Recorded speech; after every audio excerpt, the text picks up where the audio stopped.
Got a lot of apologies to make.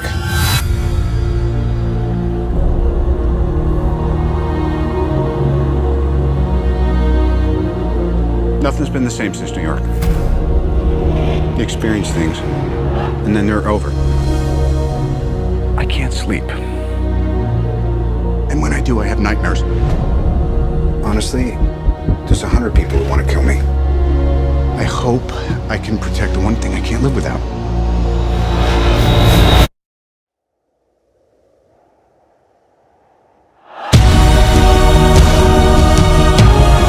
Ladies, children, sheep.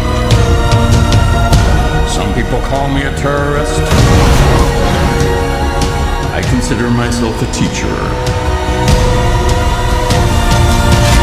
Lesson number 1.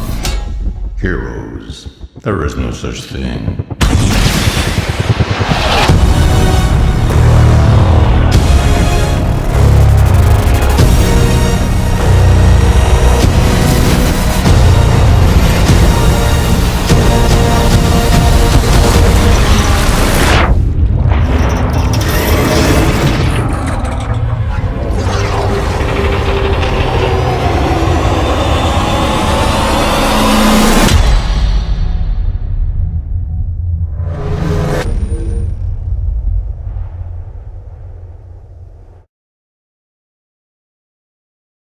Well, at this point, because with the first 2 Iron Man movies and then Avengers and now doing Iron Man 3, there's obviously the sense of continuity. So I see the same faces, you know, every so often, more often than not.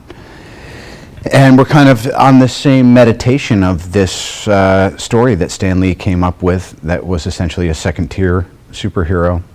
But there's something timely about it, and I think that it wound up being I don't know, interesting and entertaining to people.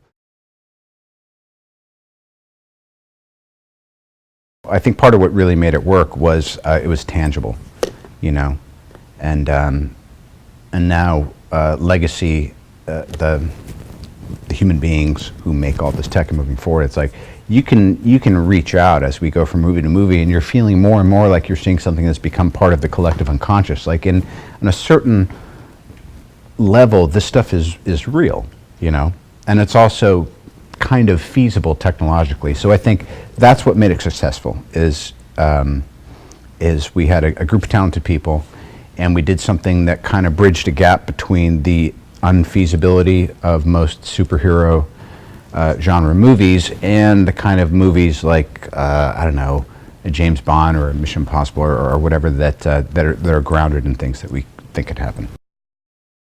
The nice thing about Tony Stark is that he doesn't even take his own arc that seriously, because he's falls so far from where he was, but he needed to. So I think people relate to that life lessons part of it, you know. The relationship with Pepper is obviously the kind of center of the movie, and contrary to my own designs, it seems like this time I'm much less thinking about you know, how do I come off and this and that. I'm thinking about the other characters. I'm thinking about all the things. There's kind of a checklist of stuff that we always thought maybe we should do. One of them was we always felt like Tony and Rhodey should be at Neptune's Net, because it's up the road from where Tony lives, and it's a biker bar, and we thought, what if they're 2 kind of bikers at a bar type deal. So and John and I, and then Shane and I, and even Joss has contributed to this, obviously, is that there was always this kind of Christmas list that we never got to execute because story or time or money or whatever got in the way. And it seems like, without it being convoluted, a lot of those wishes are kind of coming true in Iron Man 3. I was surprised and delighted, and obviously very much in favor of him directing this. And as John has moved on into other realms of activity and had his other successes and other experiences, it's interesting to see that now it was Shane and I reaching out to John to kind of remind us of where he was heading the ship to begin with. So, but the great thing about this story is it's dramatic, and it's pretty deep and dark at some points, but it also is very quintessentially Shane Black. I love movies where there are things that you forgot were even set up that pay off.